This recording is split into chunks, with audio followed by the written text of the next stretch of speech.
Welcome back to episode 6 of Solodans Adventures, the place where a silly little troll tries to solo the entire game, without overleveling, without trading, without a grain of sanity.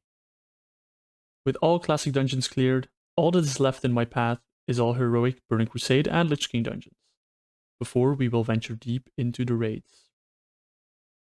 On today's agenda, we will be working on the Burning Crusade dungeons, while also grinding enchanting materials for the prestigious Mongoose enchant. And start we do with an all-time classic dungeon in the Hellfire Ramparts. And honestly, every single boss in here was a pushover. The health they have is less than rare mobs in the open world, so I breeze through the dungeon. Because we are working on enchanting mats, you may see me pull a bit more trash bags than necessary, hoping to obtain some nice greens to start stacking up the reagents. Now, one thing Outland dungeons do have going for them is that they have heroic modes. Heroic dungeons are harder versions of normal dungeons, only available at max level. And for Outland and Rat dungeons, this level cap is set at level 30, which is why I've locked my level at level 30. Heroic dungeons drop interesting gear. For one, the gear is epic, so getting epic disenchant mats shouldn't be as hard to come by in Outland. I'm looking at you, Legion! And the gear is eye level 142, so slightly higher than my blue gear, but also lower than epic proc quest gear, so maybe not the best. But let's put gear aside for now, we will talk about that in the next episode. We're off to the next Hellfire Citadel dungeon in the Blood Furnace, but this one yet again presents no challenge. With bosses who have less HP than classic dungeon bosses, there is really nothing to talk about here. It must be the fact that these are supposed to be some of the first dungeons you encounter in Outlands, but even on heroic they could not punch a dent in a packet of soft spread. I can't believe it's not butter. Shattered Halls is the last dungeon here, and slightly more challenging than the ones before. We start off with Grand Warlock Nethercurse, who has some potentially nasty overlaps, with a Void Zone dealing a lot of damage, combined with a Horrify stunning you in place for 5 seconds. Near the end of his life he starts spinning wildly, shooting out Shadow Bolts left, right and center. But with some proper healing and playing it safe, we take care of him quite quickly. Bloodguard Porung is basically a trash mob, and Warlord Omrog is just another target dummy. He does, however, drop an interesting gem, giving plus 12 strength and plus 12 stam. This is 6 times higher than all the other gems you get from Outlands, and 12 stamina is quite a lot of stam. But as with everything that seems too good to be true in this game, as soon as I equip it, it reverts back to a +2/+2 gem. Tooltips, Blizzard! Tooltips! Gargoth is busy practicing for the next Warlords on Ice episode, so he too poses no real challenge. Next up, Zangor Marsh. More early Burning Crusade dungeons, so surely this is what is that HP? We walk up to Menu the Betrayer, just to see that he has 110,000 HP. This is more than twice the HP Gargoth had, and almost 4 times what Omor had in Ramparts. And while he does not do much damage, the fight takes me close to 5 minutes to finish off. Well, I sure do hope I don't have much gear to grind from here, but that's worries for later. Let's move on. Rockmar the Crackler is next, and while he hits a bit harder, this is another massive damage sponge. And even though he frenzies at low HP, increasing his attack speed and damage, we stock up on enough heals to barely make it to the end of the fight. Luckily for me, there's only one boss left in here, Quagmirin, a heavy-hitting boss with slow but crushing attacks. He also regularly poisons me with a heavy ticking dot. And lastly, he crouches down and spams an AoE attack. I soon run out of heals and scurry around in panic, but then I realize his melee attacks are really slow. They're so slow even that I can cast a heal in between them. And on top of that, the AoE poison attack doesn't really hurt, allowing me to get some more regrowths in there as well. And after another 4 minutes, Quagmirin also goes down, completing the slave pens. Luckily, and weirdly enough, when we move to the Underbog, the bosses are back to having normal HP. And for sure this means that this dungeon will be easier, right? Hungerfen has some mechanic with mushrooms, but honestly, I've never understood this boss, so I ended up kiting him around the room like a lunatic, and eventually he died. If you know what this boss does, just let me know in the comments below. Gazan, however, is another pair of sleeves. He hits hard, but that is not the worst of it. He also randomly spits acid at a random group member. And this stacks. I think you can see what the problem is here. all spits get fired at me, and stacking up endlessly, eventually causing me to take so much damage that I just cannot keep up with the healing. Speed is of the essence, and when speed is key, it is time to bring out the laser chicken. I swap to balance spec and deal as much damage as I possibly can. When I start falling behind on healing, I jump into the water, make my way to the exit of the room, hoping that the boss will follow me all the way down, giving me time to reset my cooldowns. However, this does not go fully as planned. Just have a look. So apparently he can only hit me with ranged abilities, but I can hit him with everything. Which means I'm fine. Oh no, he's coming down now. He's coming to the edge of the platform again now. He is. There's no cheese here. My mom always told me, when a horse gives you cheese, you should not go and look it in the mouth. Swamplord Musselek and his Bear Claw are quite simple. Just make sure you are healed up before his aim shot hits, and everything is a-okay. But then, the real monster enters the scene. The Black Stalker. The Tentacle Monster. Mr. Rossetti Spaghetti. His boss has many nicknames by now. But why is this boss so bad? Well, where do I begin? It all starts very innocently, as he tries to tentacle me into submission, casting a heavy-hitting chain lightning regularly, but that one can be interrupted. He then also spawns a set of 3 ads randomly throughout the fight, each of them casting heavy-hitting lightning bolts as well. Now this is where it becomes slightly problematic. But it's still not the worst. The worst is this.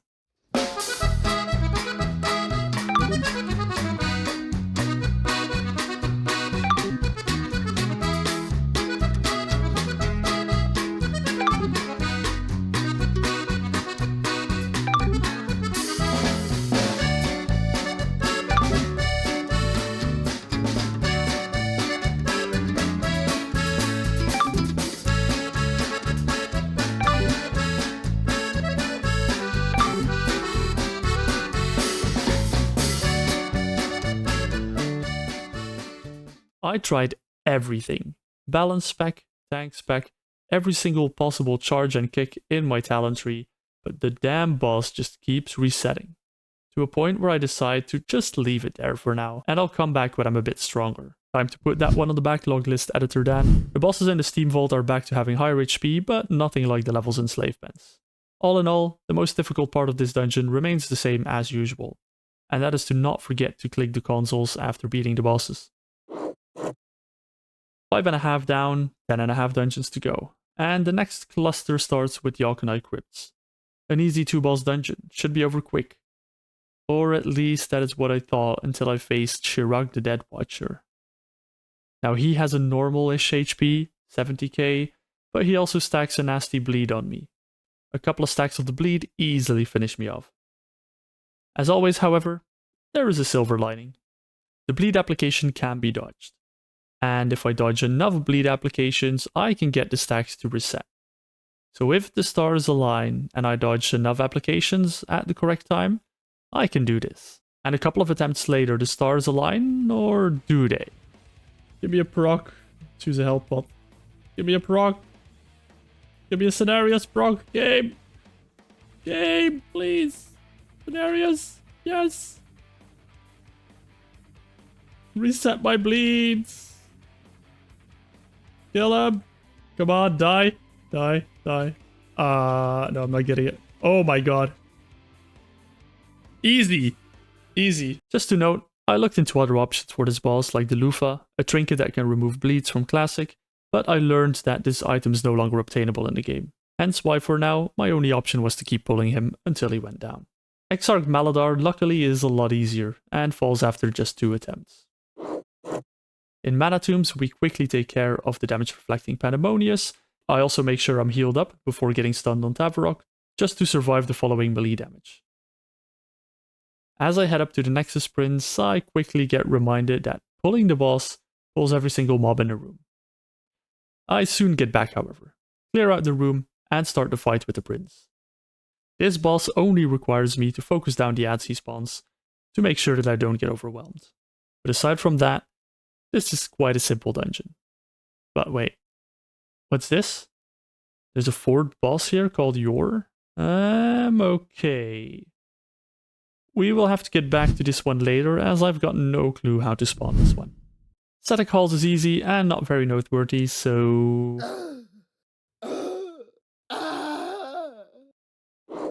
And after that, I took a small break from dungeons. Something we can all use sometimes. And while we are going to the Dark Moon Fair for a little fun break, why not like and subscribe down below? It really does help out the channel. I'm also hosting a solo dungeon competition which is open until the end of December. So if you want to join in, make sure to check out this video or the Discord. After a relaxing ride on the roller coaster, we find this little shop of potions and flasks. And there are actually some quite decent flasks and elixirs here. The Drought of Deafness gives me 2% dodge, Flexibility gives 3% verse, and Supremacy gives about 9 agility. And while not the best flasks out there for me right now, they might be a good cheap flask option when just grinding out some side content or easier bosses. Talking about flasks, I also made a quick detour to Mr. Pandaria to obtain a rather unique cloak, namely the Cloak of Hidden Flasks. A cloak dropped by Hoptalus that gives you a free 20 versatility flask every hour. However, what the game did not tell me beforehand is that this cloak only has 2 charges. So a bit less useful than I would have wanted it to be, but it is an option to get flasks without needing alchemy. Small distraction out of the way, we are ready to continue the dungeon grind. And continue we do with the Shadow Labyrinth, a dungeon where some of the trash has more HP than the bosses in Hellfire Ramparts. In order to deal with some of the trash, especially these caster packs at the start, I actually have to swap to balance spec in order to be able to nuke some of these mobs down before I get nuked down myself. But that is nothing some star surges won't solve. Swapping between specs, we soon come face to face with Helma. And the most difficult mechanic here is that he regularly fears me for 6 seconds. Combine that with a debuff that reduces my armor to basically 0, and I'm in for a tough ride. But with a couple of close calls, I eventually do make it through. Now this dungeon is rough, and I die a lot. Not even on the bosses. Most of my deaths here are on trash, but eventually we stumble our way through to the second boss, Blackheart. He does nothing. At least not compared to most of the trash, so another one off the board. Grandmaster Vorpil has 3 very simple mechanics, so it shouldn't really be too hard, should it? Firstly, he has a Banish, which stuns me for 8 seconds. But Banishes also make you immune to damage, so there's nothing really to worry about here, at least not with my life. Then he also regularly spawns adds, which slowly start walking towards him, blowing up and healing and buffing the boss when they reach him. But the adds don't have much HP, so I could maybe focus them down, and I'm banished. Guess I won't be taking down the adds at all then. Lastly, he teleports back to his platform and casts Rain of Fire around him, a wide-ranged AoE that does hefty amounts of damage when you are near the boss. Combining these 3, the fight goes a bit like this. The adds spawn, and you get banished. The adds buff and heal the boss, he does Rain of Fire, and you get banished. I guess you see the gist here. I tried killing the adds, but the banish prevents me from killing them enough for it to matter. I tried kiting, but then the boss teleporting and planting his feet for Rain of Fire makes positioning the adds very, very tough. A couple of minutes into the fight, I noticed something odd. The boss teleports to his platform, but he doesn't cast Rain of Fire, allowing me to instantly move him away from the adds. This makes the kiting 10 times easier. He also stopped banishing me for some reason, and then I realize, this boss is out of mana. I never expected that the winning strategy for a boss would be to make them run out of mana, but that is what's so fun about this challenge. There are new strats and techniques on every corner.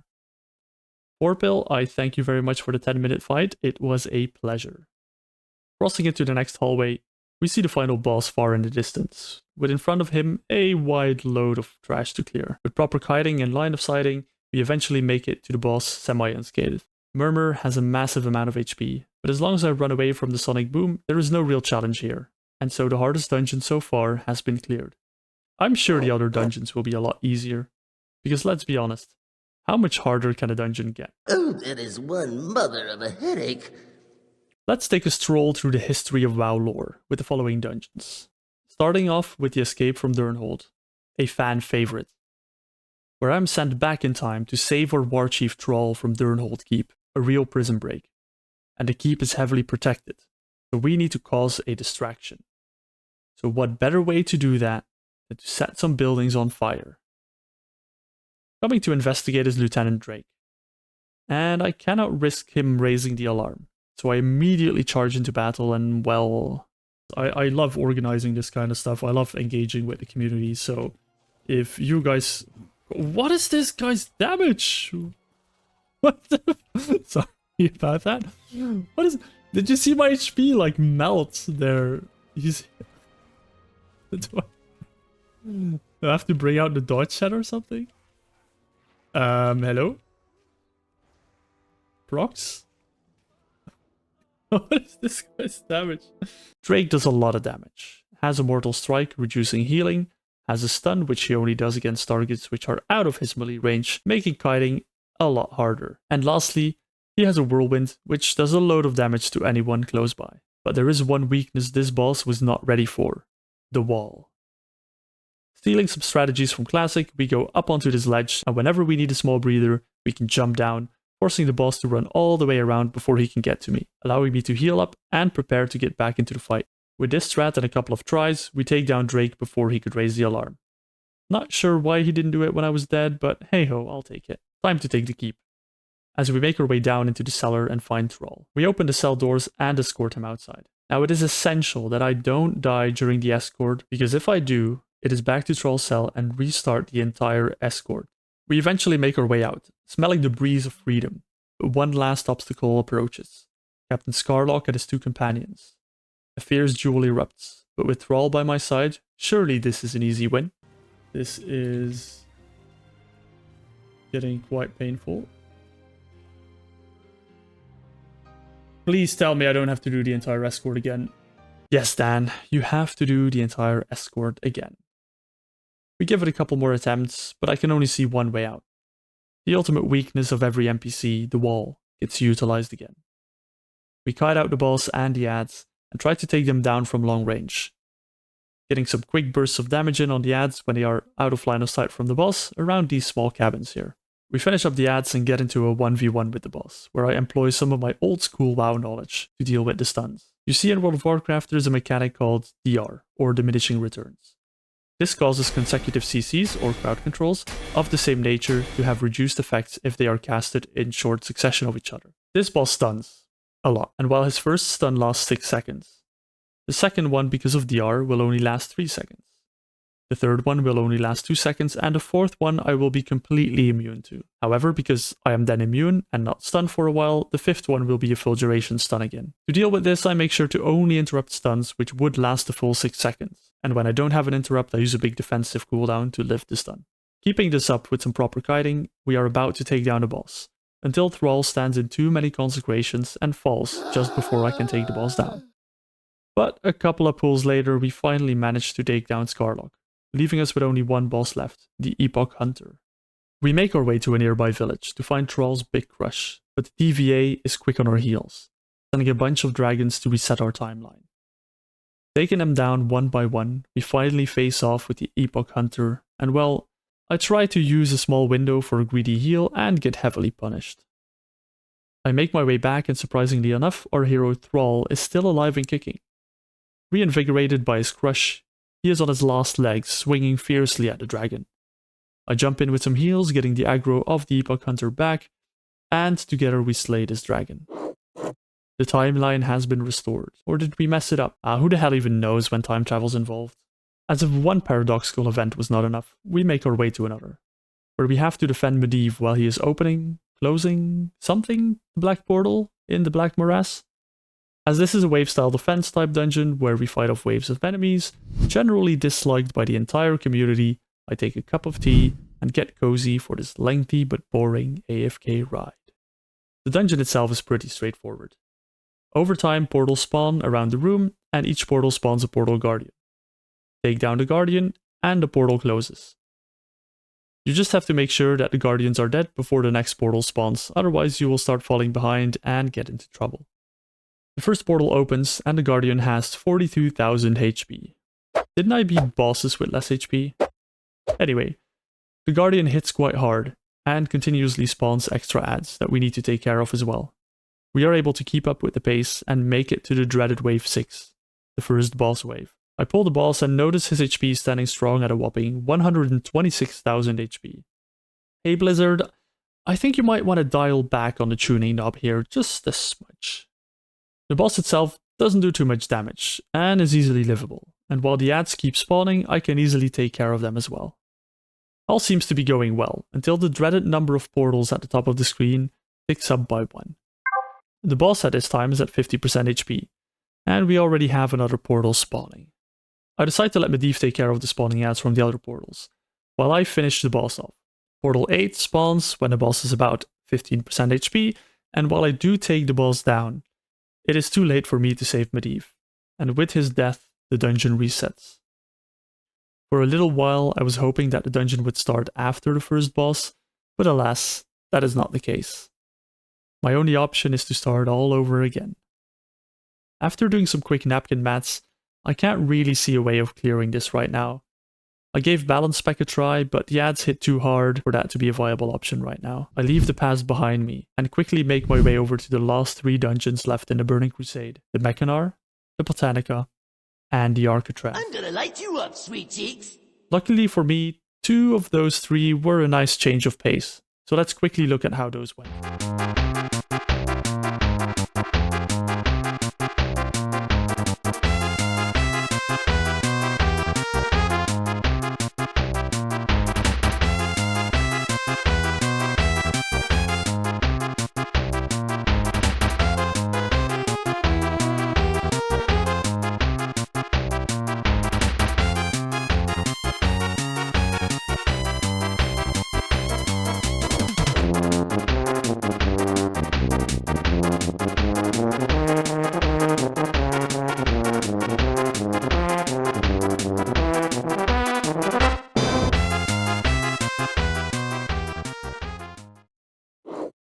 And now, for the final Burning Crusade dungeon, the Arcatraz.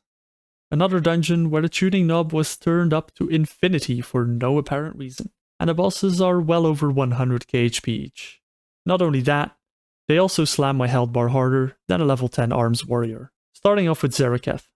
Their melee attacks and casts don't do too much damage, but every now and then they spawn this black void zone under me, which chunks my HP insanely fast. Combine that with a knockback that can prevent me from leaving the zone quickly, well, let's say there were some deaths at this point. I should get a proc soon, as long as I don't die. Oh, I just need to kill. Go, go, go, go. Kill. Ooh. Ooh. That's 1 boss down. After having trouble killing every single trash mob I came across, and I couldn't stealth past, we arrive at the next 2 bosses. Dahlia the Doomsayer and Rodscrier's Socotrates. I go after Dahlia first. She does a whirlwind, immobilizing her and dealing damage to nearby players. A good time for me to step away and heal up. She also heals herself regularly, which luckily for me is interruptible. She also puts Gift of the Doomsayer on me, which is a debuff which heals her when I heal myself. And lastly, she also casts Shadow Wave, a damaging ability which also applies a stacking debuff, which increases my damage taken from Shadow Wave. After fighting her and not really getting anywhere for 5 minutes, I finally landed on focusing to interrupt her debuff, as this heals her by far the most, and whenever the stacks of Shadow Wave get too high, I interrupt one of those stacks as well, just to reset it, while making sure not to heal myself when the debuff is on me. And eventually, after only 13 minutes of fighting, Dahlia goes down to my claws. Socotrates takes a lot less long and goes back to the WoW basics. Don't stand in fire and you win.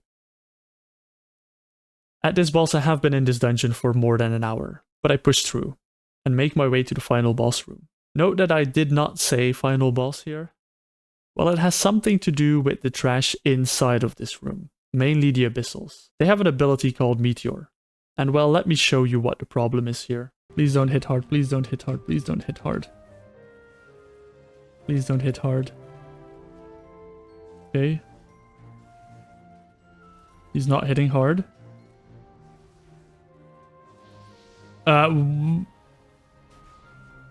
No, they have a meteor mechanic. Meteor in WoW is an ability that does a ton of damage. The way to mitigate it is to stack with other players and share the damage together. And with no one to share the damage with, well, I tried line of sighting the ability, equipping gear with as much versatility as possible to mitigate it, but alas, none of these worked out. I fear it is back to the drawing board for this one. And with that, we have at least attempted every heroic dungeon in the Burning Crusade, and cleared most of them. Don't look so smug. Wait, what was that, Keltas? Oh, okay.